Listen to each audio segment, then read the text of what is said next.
The shadow government and their globalist eugenics agenda is easy to see today for anyone who bothers to take a look. But that wasn't always the case back in the 1960s. The assassination of John Fitzgerald Kennedy is a rare case in the 60s, one where the globalists carried out their operation in plain sight, on display for the world to see. This year, which marks the 52nd anniversary of the assassination of the president, well, we dug up a never-before-seen clip of best-selling author and historian Jim Marrs as he breaks down Kennedy's awareness of the growing globalist threat and how they were behind his ultimate demise.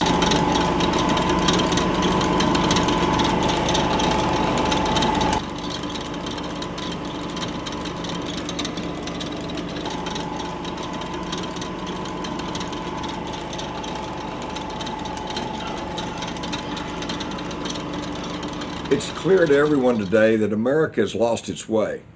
The problem is they don't know where to point the finger. Liberals blame conservatives, conservatives blame liberals, Democrats versus Republicans, and it's all a shadow show, folks, because the global fascists control both sides. They play both ends against the middle.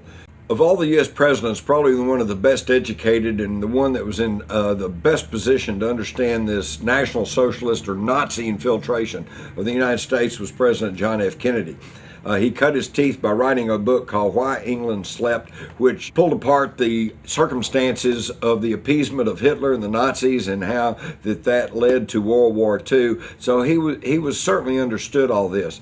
And in his brief time as president, he began to take steps that was curtailing the power of this growing national security state as well as the corporate power. The Kennedy Tax Act of 1962, closing tax loopholes for the multinational corporations. He was going to, by many statements, he was going to withdraw us from the Vietnam War. And in 1963, he even began to try to curtail the power of the Federal Reserve System and even issued $6 billion in currency, non-interest bearing currency, through the Treasury Department rather than through the Federal Reserve System that we must pay interest on. And this, of course, is what led to his assassination. And this explains why that the military chiefs at that time, the mafia chieftains at that time, the FBI, CIA leaders at that time, Lyndon Johnson, J. Edgar Hoover, they're all dead and gone.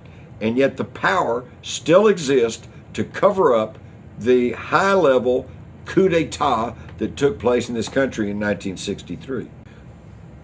The plan to take over America involved several things. First, they had to get control of the U.S. economy. This was accomplished in 1913 with the Federal Reserve Act, when bankers gained control over our money supply, the very thing that Thomas Jefferson had warned us against back at the time of the American Revolution. And then after World War II and with the contingencies of wartime, they began to create what is now called the national security state. They did this by bringing in an influx of unreconstructed Nazis and rolling them into our space program and into our military industrial complex, into our mind control, scientific establishment, which spread into the universities. And the problem here is that when we accepted this Nazi technology, we also got their ideology.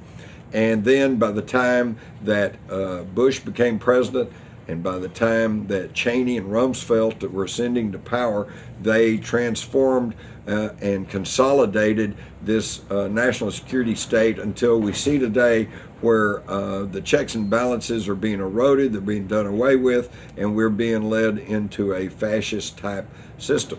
Fascism being defined as the combining of state, government, and corporate power. With Kennedy's death, the national security state surged ahead, the shadow government began to consolidate their power, and Lyndon Johnson, who was up for grabs, could be bought by most anybody, plus he had heard the guns go off in Dealey Plaza. He knew who his masters were, and he was guided by his council of wise men, all members of the Council on Foreign Relations. And then, of course, after Johnson, we got Richard Nixon, who was put into power in the government and into political office by Nazi money And then Nixon appoints George Herbert Walker Bush, the son of the Nazi financier Prescott Bush, who was prosecuted in 1942 under the Trading with the Enemies Act for handling money for the Nazis, who sat on the board of the America-Hamburg steamship line, and which was the major conduit for Nazi spies, saboteurs, and propaganda into the United States. And that's when they begin to consolidate their power, and that's when they begin to push for neoconservatism, another name for National Socialism. In 1962, the Joint Chiefs of Staff in the United States were presented with a plan called Operation Northwood.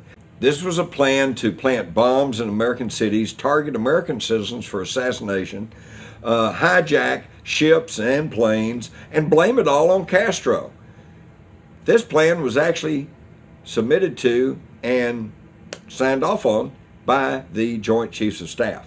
It was President Kennedy who put a stop to it and said, no, we don't operate this way. We're not going to do this. He fired Admiral Lemser, who was the head of the Joint Chiefs, and he ordered all the copies of Northwoods destroyed. But typical government, one copy survived in a government file somewhere, and ironically enough, it was in the early 90s, thanks to the Assassination Records Review Board that was created by Congress in the wake of the Oliver Stone film, JFK, and the outcry from the public to know what really happened to Kennedy, and they were given the authority to go into government files and look for anything pertaining to Kennedy's assassination or government policy at that time, and they found the Northwoods documents. So again, we see the curtain lifted slightly, and we get to see the plans of this national security state, these national socialists that have taken control in the United States. Everyone who has either lived through it or has studied American history since the 1950s agrees that November the 22nd, 1963, the assassination of President John F. Kennedy marked a turning point in the history of the United States, and the turn was downward. We have lost prestige, we have lost everything in decline since that event. And what we see then is that this is the benchmark for the ascendancy of what has come to be known as the shadow government. This is when they pull off the gloves, and this has made an overt move to create a coup d'etat in the United States, and felt like that they had enough power to pull it off. And by the time they had consolidated this power in the Reagan years, it has only become grown stronger and stronger until today. People have finally, it is so overt and so in your face that people have finally begun to understand that this is moves to destroy the Democratic Republic of the United States. So today we find ourselves in a situation of where it doesn't matter whether you vote conservative, liberal, Democrat, Republican, you're still going to get the globalist, fascist, the National Socialist, the Nazis. And it's incumbent upon us today, because today everyone understands that America's in trouble, but they can't understand where to point the finger. And it's time for all Americans, no matter what color, no matter what race, no matter what religion, no matter what political stripe, to stand up as freeborn Americans and point the fingers at these people who've been manipulating and controlling our history for the last at least 60 years, probably 100 years, and identify them for what they are: National Socialist, Nazis, and fascist, and cleanse our body politic of this so that we can restore a constitutional republic and the freedom and the liberty that we were given by our ancestors.